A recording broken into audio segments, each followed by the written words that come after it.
Hello everyone, this is Killenberg. Today I'm reviewing Dragon Ball GT. Now, unlike Dragon Ball and Dragon Ball Z, this was not based on a manga. Now, some people say that Akira Toriyama wasn't involved.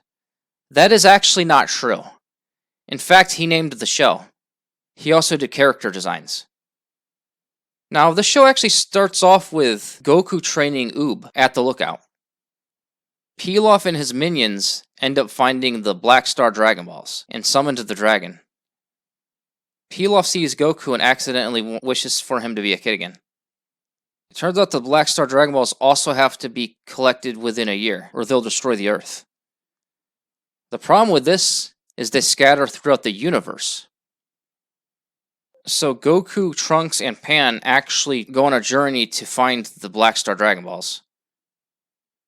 They go on different planets. They meet a robot named Giro who eats the Dragon Radar, and he becomes a Dragon Radar. They end up encountering the mutant machines. Giro does turn out to be one of them, but we do end up finding out he is a good guy after all.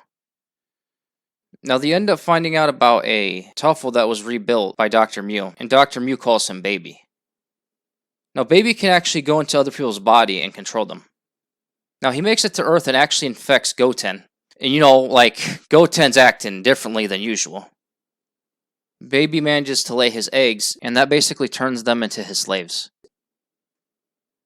Now Baby's main host is Vegeta. To defeat Baby, Goku becomes a Super Saiyan 4 with some help.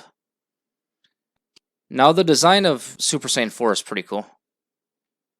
Using this machine that Bulma created, Baby becomes a Golden Ape, which is the same form Goku used to become Super Saiyan 4. They fight. Bulma ends up telling Baby that he can't stay in Vegeta's body because his body has actually gotten bigger too.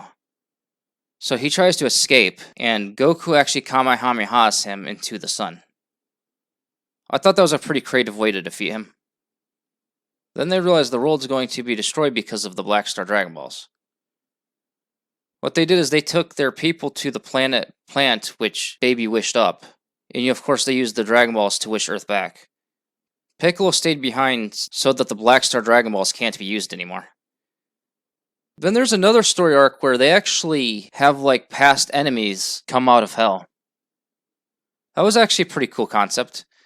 There ended up being two Android 17s, which fused to make Super 17.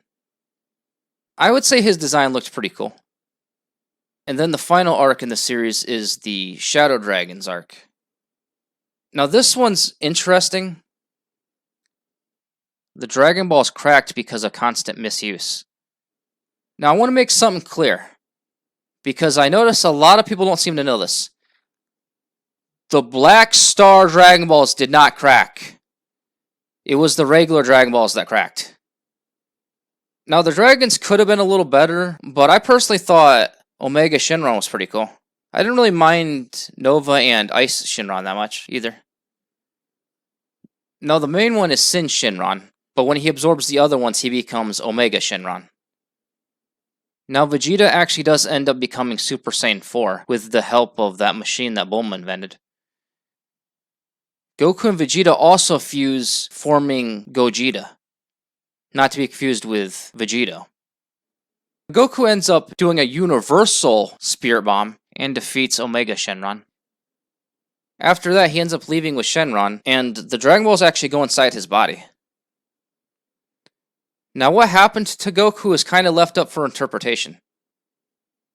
Now, there's actually a time skip at the end. Pan is now elderly and now has a grandson named Goku Jr. There's also a kid that mysteriously looks like Vegeta. Goku actually shows up and he's once again an adult. There's actually a statue of him too, so it's now known that Goku is a hero. We get a montage which actually includes clips from the original Dragon Ball. Now, I actually like Dragon Ball GT. I know a lot of people don't, but I do. In my opinion, this should have actually been the end of the Dragon Ball franchise. I know a lot of people won't agree with that, but I just felt it was such a perfect way to end the franchise. The narrator even says this is where the story of Dragon Ball ends in the Japanese version. I'm also not a fan of when franchises go on forever. I believe franchises should end at some point.